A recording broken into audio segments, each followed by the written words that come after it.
notre 9e habitude pour un demeure hautement saint. Nous allons aller dans le livre d'Exode, chapitre 20, verset 16.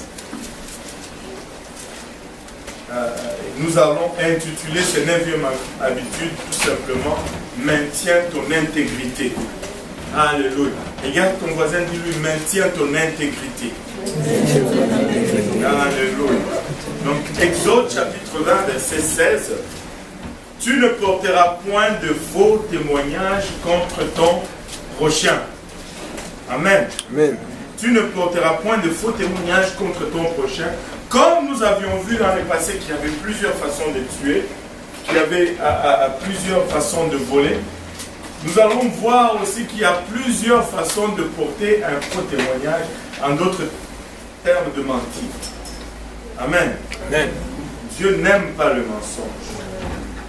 Les recherches montrent que certains cerveaux les plus intelligents du monde sont aussi des cerveaux criminels. Ce qui semble être un paradoxe bizarre. Parce que tu te dirais, ben, si quelqu'un est intelligent, il ne va pas commettre de crime. Oui, le frère Apo, oui. Non, j'ai toujours dit le petit c'est que les gens ont interprété. C'est la même chose. Ben, peut-être je me suis fourvoyé juste dans les mots.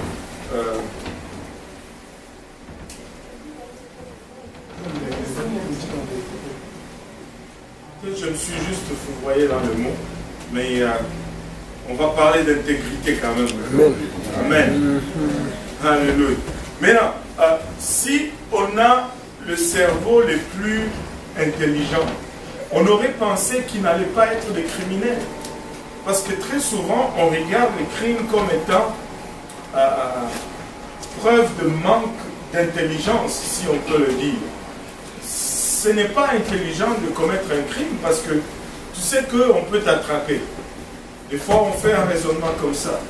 Et ça semble être un paradoxe bizarre, mais qui fait du sens. Au fond, ça fait du sens lorsque nous nous éloignons des questions évidentes d'éthique. L'intelligence et l'éthique, ce sont deux choses différentes. On peut être très intelligent, mais si on n'a pas d'éthique, on va être un criminel. Ce sont ces cerveaux qui sont derrière des plans étonnamment complexes et des actes effrontés de tromperie. Ils sont capables d'accomplir leurs infractions avec tant de succès parce qu'ils n'ont absolument aucune conviction contre le mensonge. J'aurais dû amener ce vidéo, je ne sais pas s'il y en a. Ah là là là là là, c'est vraiment dommage. Je n'y ai pas pensé avant, ça me revient en tête là. Il y a une vidéo qui a été postée une fois sur CNN et un petit enfant qui est allé dans la cuisine, il a mangé toutes les sucreries, vous savez, ces petits bonbons rouges et blancs qu'on met sur les gâteaux de foie. Il en a tellement mangé et c'était tout autour de sa bouche et le pot était versé.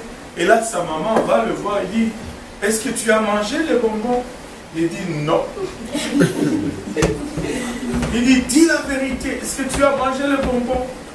Il dit non. Il dit, alors comment ça se fait que la canne est versée et tout? Il dit, je ne sais pas. Tu sais ce que c'est mentir et c'est mauvais. Et tu sais que ça peut amener des mauvais conseils. Est-ce que tu as mangé les bonbons? Non. Et c'était tellement... C'était renversant. Il y avait plusieurs commentaires qui disaient bah, c'était un très bon départ pour sa carrière politique. S'il existe un vrai génie criminel, c'est un homme répondant au nom de Frank Abagnale.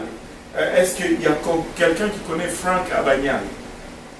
Ou est-ce qu'il y a quelqu'un qui a entendu parler du film Attrape-moi si tu peux. Oui. Ça, c'est une histoire réelle.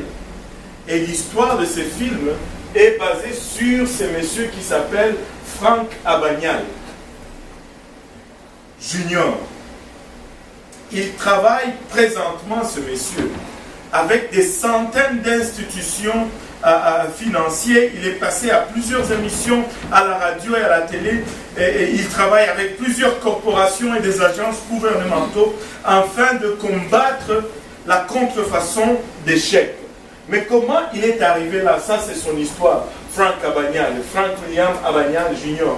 Il est né le 27 avril 1948. Il a été un fausseur américain et il est devenu célèbre dans les années 60. Parce qu'à 16 ans, il a utilisé des chèques falsifiés et il a voyagé, il a fait des choses inimaginables entre 16 ans et 21 ans à peu près. Et on va voir ces choses. Au fond, il a tellement escroqué plusieurs gouvernements et plusieurs corporations qu'il est devenu expert dans ces domaines. Franck a encaissé 2,5 millions de chèques frauduleux dans 27 différents pays, entre l'âge de 16 et 21 ans seulement. Il a été finalement appréhendé par la police française et a servi du temps dans des prisons en France, en Suède et en Amérique. Aux États-Unis, il a été libéré à une seule condition, qu'il aide le gouvernement américain sans rémunération à concevoir des règlements pour réduire les infractions des cadres ou des cols blancs. Il est tellement expert dans cette matière d'escroquerie. On dit, ben, pourquoi perdre cette expertise si on peut l'utiliser à bien des séances? Tu sais, un voleur va toujours détecter un voleur. Avez-vous déjà remarqué que un menteur va toujours avoir tendance à douter des autres? Parce qu'il applique ce qu'il fait au fond sur les autres. Mais l'histoire ne se termine pas là. Son succès incroyable avec la contrefaçon était possible parce que Franck était capable de mentir de 100 fois aux gens de différentes classes. Il pouvait te mentir, que tu sois président, que tu sois policier, que tu sois un prolétaire ou un pauvre. Il pouvait te mentir sans scrupule. Et quand il mentait, il n'y avait pas de sentiments, il n'y avait pas de remords. Et il y a plus de 30 ans maintenant, depuis qu'il fut connu comme le grand imposteur, et l'histoire de sa vie est racontée dans le livre intitulé « Arrête-moi si tu peux », qui est devenu un film. Et si tu lis ce livre, c'est vraiment un document fascinant de toutes les escroqueries qu'il a pu faire. Il allait dans des grandes banques, des banques à grande renommée avec des chèques falsifiés, et il faisait le dépôt et le retrait de ces chèques. Et il séduisait toujours les caissières. C'était un gentleman. Il a dupé l'entière industrie de transport aérien, se faisant passer pour un copilote de la Panam Airlines. Et il a ainsi voyagé gratuitement autour du monde.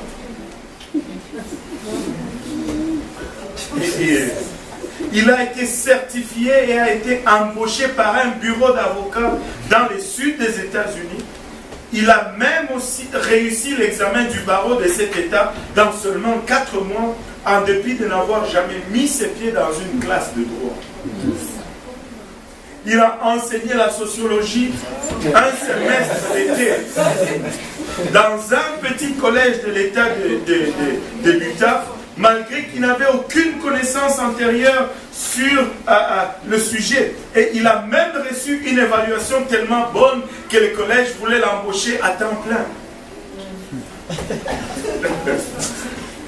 Il fut certifié et assura la gestion de tout un quart de travail de l'aile pédiatrique d'un centre médical proche d'Atlanta, sans avoir pris un seul cours en médecine. Il a perpétré des escroqueries incroyables dans l'industrie bancaire, rendues possibles par la confiance naïve du système de chèques et du dépôt nocturne. C'était tout un gars talentueux, très intelligent, mais sans éthique. L'intelligence et l'éthique sont deux choses différentes. Parce que l'esprit criminel n'a aucune conscience au sujet du mensonge. Frank croit fermement que le seul cours d'action pour les banques, les compagnies et les gouvernements, c'est la prévention. Parce que la punition est tellement inefficace. C'est juste trop facile de mentir. Il dit, on ne doit pas augmenter le système pénal. On doit plutôt travailler sur la prévention, c'est-à-dire attraper ces gens avant qu'ils... Parce qu'ils n'ont aucune scrupule.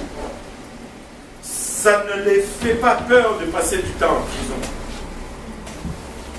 D'après le New York Times, regardez ce chiffre qui m'ont totalement renversé, 91% de Nord-Américains mentent régulièrement. Et la plupart d'entre nous avons des difficultés de passer une semaine sans mentir. Wow.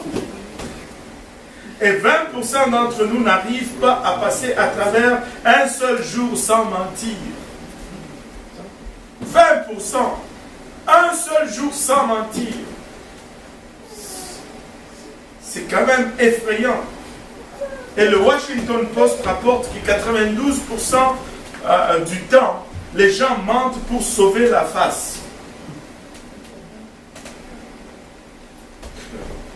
Et 98% du temps, les gens mentent pour éviter d'offenser quelqu'un d'autre. Nous avons tous fait face à des situations dans lesquelles dire la vérité était difficile. Amen. Mentir, c'est souvent une option beaucoup plus facile. Et même le magazine Time a publié un article qui était intitulé « Mentir ». Tout le monde le fait. Et peut-être que cette tendance de notre société devrait être blâmée sur cette vision, si on peut dire, informelle du mensonge dans notre culture. Et après tout, nos gouvernements, nos médias, les écoles et la plupart des religions encouragent l'éthique de la situation.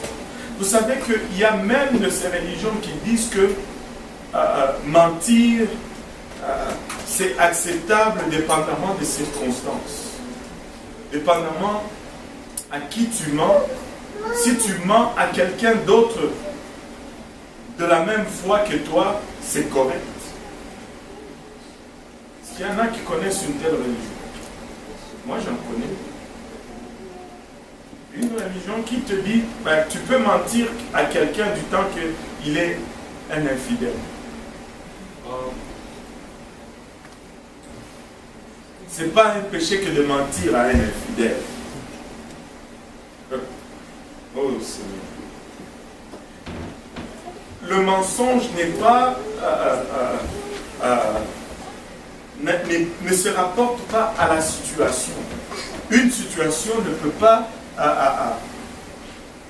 justifier un mensonge.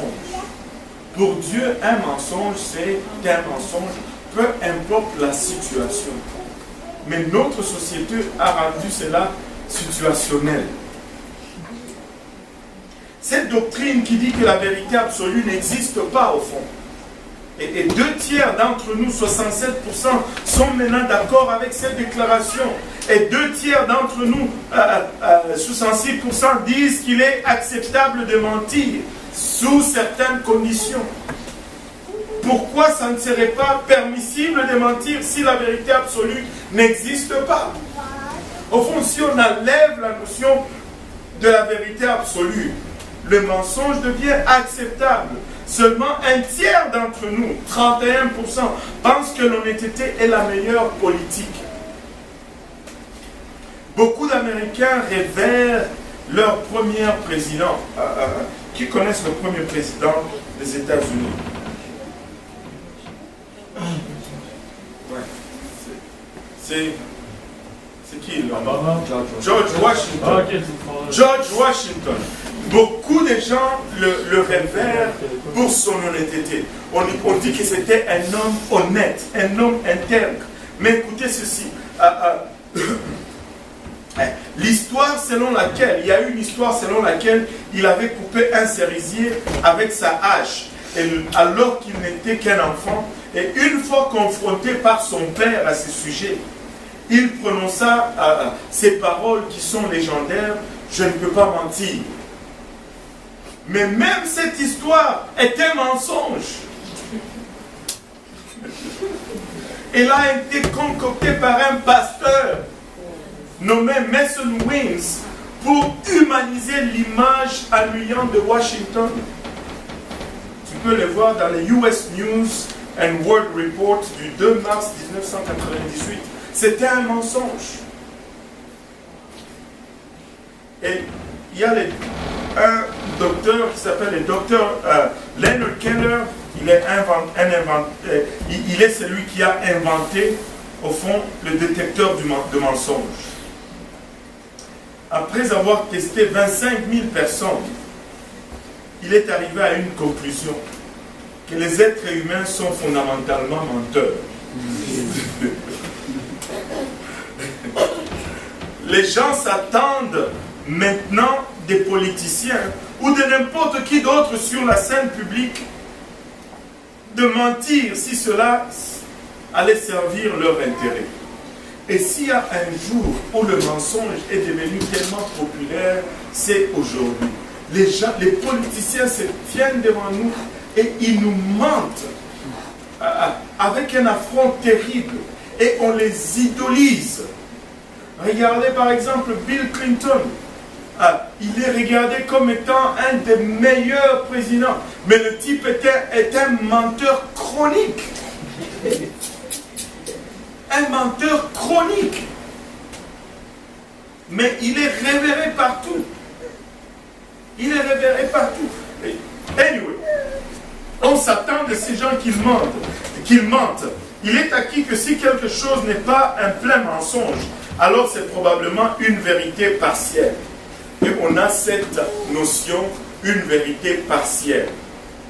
Écoutez, il n'y a pas une chose aussi fausse qu'une vérité partielle. Parce que si tu enlèves un peu de la vérité, ce n'est plus la vérité. Et si tu augmentes un peu à la vérité, ce n'est plus la vérité. La vérité partielle n'existe pas. Et pourquoi est-ce que nous sommes si complaisants avec la réalité, ou cette réalité? Probablement parce que ces faits abaissent le standard par lequel nous devons être mesurés. Très souvent, les gens vont accepter que le standard populaire baisse. Comme ça, on va mieux paraître dans cette situation. Mais le standard biblique enseigne que le 9e commandement est beaucoup plus élevé que cela. Et c'est un commandement absolu qui dit tout simplement: dis la vérité, ne mens pas. C'est tout ce que le 9e commandement nous dit. Regardez avec moi le Proverbe 6. Proverbe 6, versets 16 à 19. Ça, c'est un passage très puissant. La Bible nous dit: il y a 6 choses que est l'Éternel, et même 7 qu'il a en horreur: les yeux hautains, la langue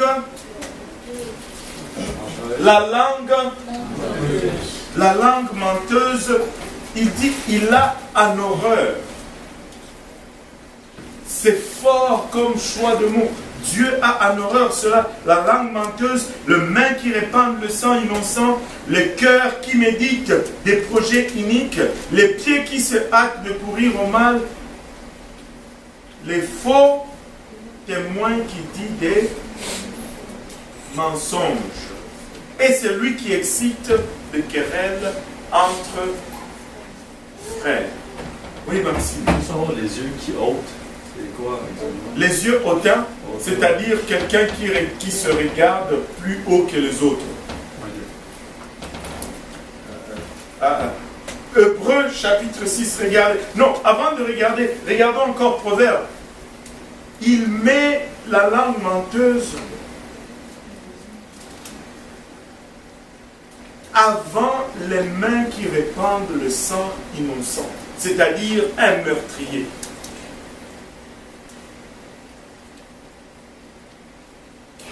Waouh! Il ne faut pas prendre certaines choses à la légère.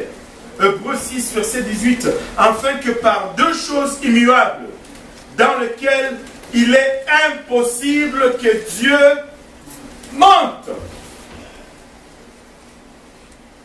Dieu ne ment pas. Nous trouvions un puissant encouragement, nous dont le seul refuge a été de saisir l'espérance qui nous était proposée. Regardez avec moi Psaume 31, verset 6. Je remets mon esprit entre tes mains, tu me délivreras, Éternel, Dieu de...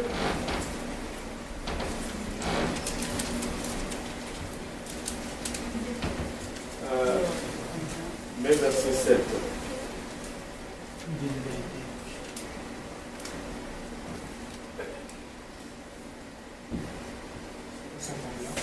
Non, alors c'est 5. Il faut qu'entre parenthèses ce soit 6. Je remets mon esprit entre tes mains, tu me délivreras, Éternel, Dieu de vérité. Nous servons un Dieu de vérité. Notre Dieu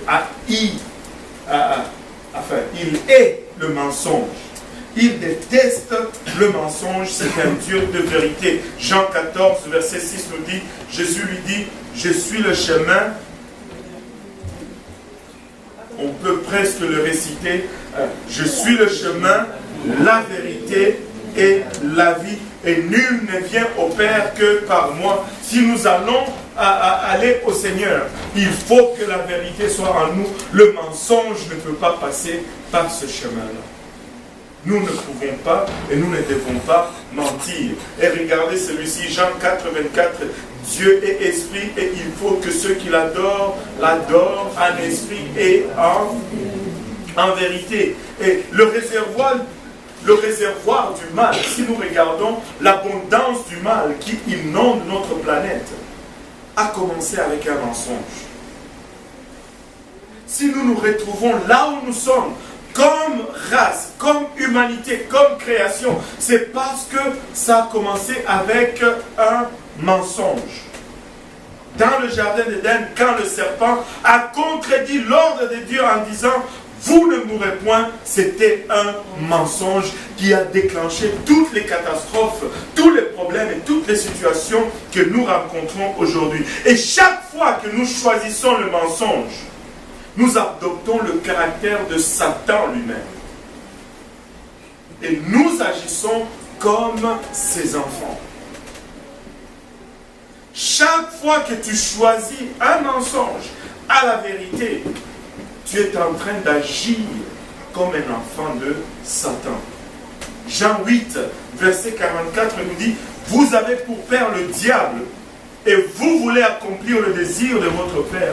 Il a été meurtrier dès le commencement, et il ne se tient pas dans la vérité. » Si nous n'allons pas être les enfants de celui-ci, nous allons nous tenir dans la vérité. Parce qu'il n'y a pas de vérité en lui. Si nous sommes dans la vérité, nous ne pouvons pas être dans lui. Lorsqu'il profère le mensonge, il parle de son propre fond. Car il est menteur et le père du mensonge. S'il est le père du mensonge, et que si nous nous usons du mensonge, nous devenons sa progéniture. Regarde ton voisin, dis-lui, tu ne mentiras point. Rien ne détruit la crédibilité d'un chrétien aussi rapidement qu'une langue mensongère. Vous ne pouvez pas servir le Dieu des vérités avec une bouche qui vomit des mensonges. C'est impossible. Notre société nous a conditionnés pour minimiser le sérieux du mensonge. Et c'est pourquoi c'est si dur de casser cette mentalité. Écoutez-moi, parents, confrontez la malhonnêteté chaque fois que vous les détectez dans vos enfants. Écoutez, ça c'est une chose sur laquelle tu dois frapper fort. Ne laisse pas un mensonge passer juste par complaisance. Non. Non. Il faut punir le mensonge sévèrement dès l'enfance. Ce n'est pas cute. Certains enfants regardent, certains parents plutôt regardent l'enfant qui raconte un mensonge et disent ah, c'est cute, c'est un monstre que tu es en train d'élever. Ce n'est pas cute. Punis cela dès le commencement. Le plus tôt vous interrompez cette mentalité, le plus facile cela va être par la suite. Éphésiens 4, verset 25 nous dit, c'est pourquoi renoncez au mensonge et que chacun de vous parle selon la vérité à son prochain. Car nous sommes membres les uns des autres. Nous ne devons pas nous mentir. Colossiens 3, 9 nous dit, ne mentez pas les uns aux autres, vous étant dépouillés du vieil homme et de ses œuvres. Écoutez, une fois dans le monde, nous marchions selon le monde. Nous mentions comme le monde. Nous faisions comme le monde pour obtenir certaines choses ou pour arriver à certains points. Mais quand nous devenons enfants de Dieu, nous ne pouvons plus procéder comme nous procédions dans le monde. Nous ne pouvons plus faire de cette façon-là. Psaume 101, verset 7 nous dit, celui qui se livre à la fraude n'habite pas dans ma maison. Waouh! Celui qui dit le mensonge ne subsistera pas en ma présence. Ça fait peur. Mais là, c'est quoi un mensonge? On va définir un mensonge. Mentir est simplement l'intention de tromper, fourvoyer. Quand vous dites une demi-vérité, au fond, vous dites un mensonge en entier. La vérité est peut-être demi, mais le mensonge est complet. Il n'y a pas de moitié mensonge. Vous pouvez mentir en falsifiant l'information. Des fois, on donne juste l'impression. Ou vous pouvez mentir en retenant de l'information. Des fois, on dit, bon, parce que si je dis quelque chose, je mens, donc je ne veux pas dire. Mais si tu sais que ton silence induit en erreur, je pense que c'est aussi coupable. Comme cet homme, on lui dit, est-ce que tu étais dans ce bar-là devant le juge et tout? Tu étais dans ce bar-là cette nuit-là? Oui. Jusqu'à 22h30? Oui. Est-ce que tu étais assis à telle table? Oui, monsieur le juge. Est-ce que tu as embrassé cette fille? Je ne peux pas répondre à cette question. Est-ce que cette fille, elle était à cette table? Oui. Est-ce que tu l'as courtisée? Je ne peux pas répondre à cette question.